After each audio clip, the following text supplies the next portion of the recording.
In my last video, I spoke about the customs surrounding medieval confession, and I made some passing remarks about the medieval practice of withdrawing from communion.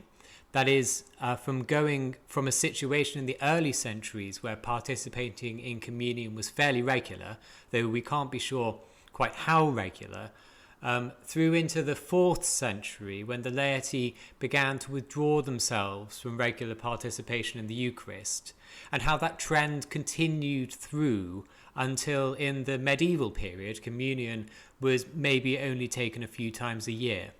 It's an interesting process which has much more to do with the laity themselves stepping away from the Eucharist than it does with the clergy withdrawing the consecrated elements from the people.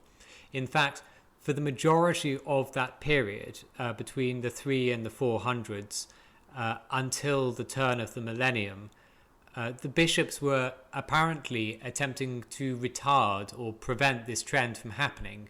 And I mentioned previously the homilies of St. John Chrysostom exhorting the people of Constantinople not to withdraw themselves from the Eucharist, but to participate as people had in former times, he says, and he says on a daily basis. Most people who are interested in medieval Christianity have a general understanding that by the high medieval period, the laity were communing only on special occasions, on Christmas and Easter. And I think we have to see the injunctions of the bishops to commune on these days as an absolute mandatory minimum, not as a pronouncement that they were only allowed to receive on those days, but actually as a method of attempting to prevent the people completely ceasing to commune at all. Of course, the clergy shared, for the most part, the views of the laity when it came to religion generally, and I'm not suggesting that the cookie didn't cut both ways, but thinking about it in this sense does bring an interesting perspective on that aspect of the medieval ecclesiastical experience. I think also a lot of people will be familiar with the aspect of lay piety, which is largely functionally replaced with the reception of communion on a weekly or a daily experience in the Mass, and that's replaced by this obsession with seeing the consecrated host. And we find endless accounts of people acting this out in their lives and in the context of church services. Just 2 examples immediately spring to my mind, and the first is the story of a pious old lady who would never be happy unless she'd gone to Mass that morning and seen the host elevated, and who was overheard commenting to a friend on the way out of the church how she could be content because she had this day seen her God. And another is an interesting example, which is an exhortation by a bishop to the people of his city not to run around the cathedral in crowds to see the staggered elevations occurring at the side altars at the morning votive masses. Evidently, there was this practice of doing a sort of altar crawl where large groups of people would sort of hurry around the cathedral, jostling and shoving and generally causing a commotion when they heard the sacring bells rung, alerting them to the imminent elevations in different parts of the church. And they would shout at the priest, "Hold it higher, sir priest, higher, higher." And this they had to put a stop to this because it was interfering with the monastic offices. So this concept of gazing upon a consecrated host is somewhat familiar to Roman Catholics in the modern world in the service of the benediction of the Blessed Sacrament and exposition. And I think that this service has, to a limited extent, it's very much a continuation of the notion of the medieval blessed vision. However, it is undeniable that there is something else going on here in the medieval mind. The object of the veneration is not there to be contemplated or meditated upon. Once a medieval man or a woman has seen the host, no matter how briefly, effectively the job's a good one.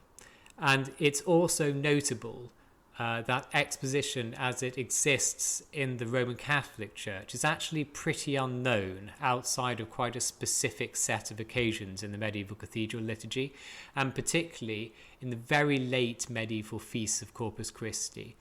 And that's something people are generally unaware of, and that the benediction of the Blessed Sacrament as a liturgical act was actually only codified in 1973, and its earliest form, as it's known today, is really an 18th century invention.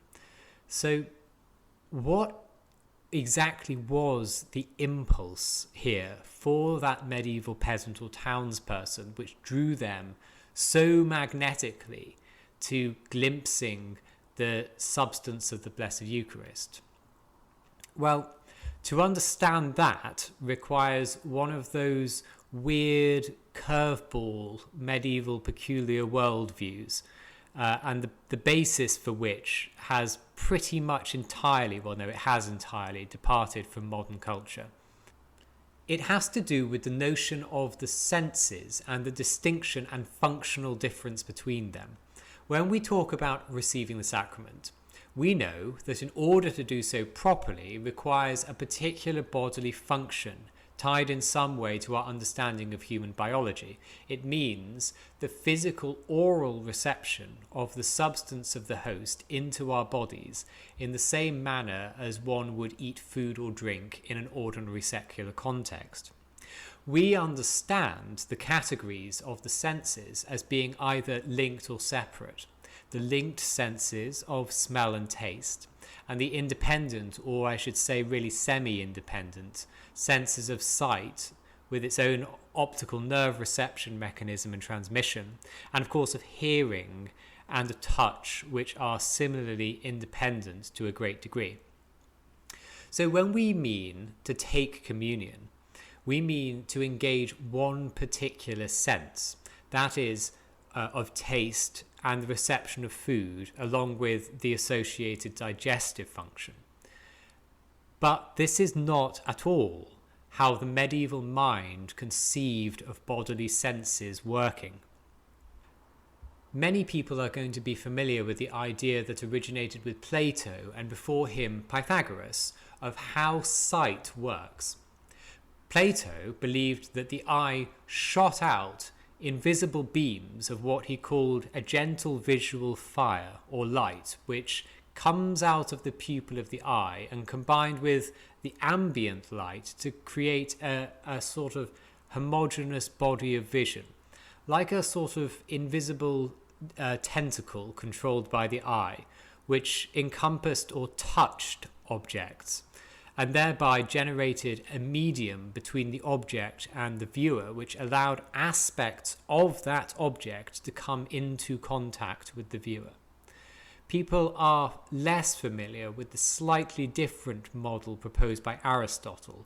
Aristotle's main emphasis was on the transmission of the medium between the eye and the object. So the liquid inside the eye is transparent, he argued, like the air outside it. So together they form a common medium which is able to sense the nature of objects which lie within it. There is no propagation of information through the medium, but rather the medium as a whole, including the eye itself, becomes sentient. To the extent that the process of sensing objects or sharing the vibrations that they produce in the air resembles this form of physical touch, Aristotle and Plato agree.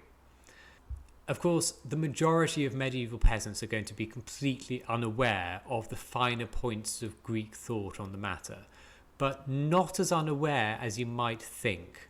There was, in the medieval era, a huge fascination with the functions of the human body and a complete preoccupation with regulating it with appropriate foods and surroundings, and people were generally aware of the theories of Galen, who continued this Greek supposition of what's called extramission, the extramission theory of sight. The medieval mind, therefore, doesn't make a clear distinction between these senses in the same way as we do today with our modern biology. A medieval peasant who reaches out and picks up an object, who looks at it, and who then goes on to put it into his mouth, was not performing three separate actions all of these actions, all of these senses are obviously different to one another, but they also participate in an overarching, if you like, genus, I'm never sure how to say that, of sensation, which is some form of touch. And actually, this isn't really that bad a theory for operating day to day in the world, because it's sort of how our brain functions. The look and the feel of our food has a significant bearing on how we perceive its taste in a way that the sound of our food doesn't as much. So, how does this relate to what was going on in church? Well, clearly, and I'm sure that you've already thought about this, it explains to a large degree what the medieval peasant thought he was doing when he looked even briefly at the consecrated host. In his mind, he's not just looking from a distance at reflected light from the substance of the bread entering into a retina and registering as an image on the back of his eyeball. What he's doing is tangibly reaching out through his eye and touching in some way between physical touch and oral intake the Eucharist itself. So he is, in a sense, apart from eating the substance, he is consuming it. To understand the deeper level, though, requires us to appreciate a little bit more about what exactly the Greeks thought the stimulation of the sensory organs was and where that stimulation went. We're used to thinking about the brain as a receptacle of visual information, but that's not how Plato thought about it. Plato wasn't concerned with the mind-body question, but with the soul-body question. That is, how does something which is in the transient world of the shadows enter into and make an impression upon the formal and eternal substance of the soul? This is a classic question of Platonic dualism, which is not a question that is raised by early Christian theology. Nevertheless, it helps us to understand what's going on in these people's minds. The eye and sight is a pure mechanism by which fire and light enter into and affect the soul. So in that sense, it's higher up the Platonic chain than more physical and earthly manifestations of that same genus of senses, such as smell or taste. Now, did the medieval man in the nave know this? Maybe, probably not. Did he have a general sense of these things being the case as a result of 1,500 years of received medical and philosophical learning? Absolutely. So by looking at the host, he's understanding that it is in some way being reached out to and is entering into his body as a result and being consumed in a non-corporeal way. We might even say in a spiritual way, by his soul. I want to do a little bit of a thought experiment here to help get into this mindset. Imagine that a practice has arisen of not wanting to pollute the substance of the consecrated Eucharist by oral consumption, both because of what it is in itself and also because oral reception is potentially dangerous if not done in appropriate circumstances and with appropriate preparation. Instead, the pious custom has arisen of, rather than eating the host, to simply smell it. On top of that, the Church, wishing to engage the laity in the liturgical action, has allowed the construction of large and elaborate gilded areas in front of altars covered in gold and alabaster, what we might call antidoses, covered in images of saints and the Passion of Christ. And these have a special receptacle in them in which the host is laid, allowing the laity to kneel and sniff the host at the climax of the Mass, free of the risk of eternal damnation. Now, have these people who have gone up to sniff the host received communion? Well, obviously not. But why exactly not? After all, the sense of smell and taste are essentially one and the same thing, and the particles of the host, which would, in a much more concentrated form, be present in our mouths when we eat the bread, are present in our body in exactly the same way when we smell it. So what exactly is the difference? Well, I'm not going to answer that question. But that sort of lack of distinction, I think, gives an insight into how exactly the medieval mind thought about the distinction between the sense of smell, taste, touch and sight, or indeed the lack thereof. In fact, this is helpful in explaining a whole host of different aspects of the medieval religious experience. Take, for example, the seemingly impossible gulf which appears to exist between the modern understanding of the image and the medieval concept of the image, and the importance attached to the viewing of relics and holy items. For a modern person, the experience is necessarily biologically distanced. It's a question of contemplation, not engagement. For a medieval person, it is a question of consumption and ingression into the soul. Thus, the importance attached to physically seeing the remains of the saints. And we can go one step further. In the classical worldview, the image is not just a static object. To create an image of someone or something is in some sense to actually embody a lower form of the thing itself in a representation. This is a concept which has not entirely gone out of extra-European thought. I'm reminded of the belief in India that a photograph in some senses is an act of theft. You're stealing or in some sense replicating an ensouled version of the sitter. It's a sort of spiritual intellectual property infringement. Now imagine that the image itself is of the Virgin Mary. The image itself contains something of the essential reflection of the Virgin, not a million miles from the modern understanding of icons in the Orthodox Church. To therefore look upon the image is to have imprinted on you or sort of consumed in a very real sense by the soul itself, so that your soul becomes ennobled and strengthened by that experience. And we're getting beyond the scope of the video, so I won't go into it. It might be the subject of a video in its own right.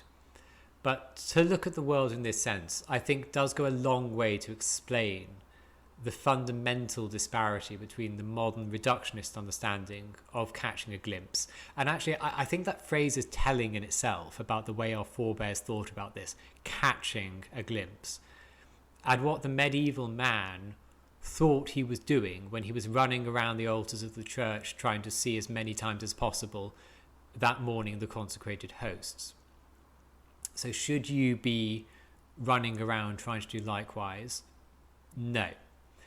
But I will leave it up to you to decide which one of these worldviews is more enriching for the spirit.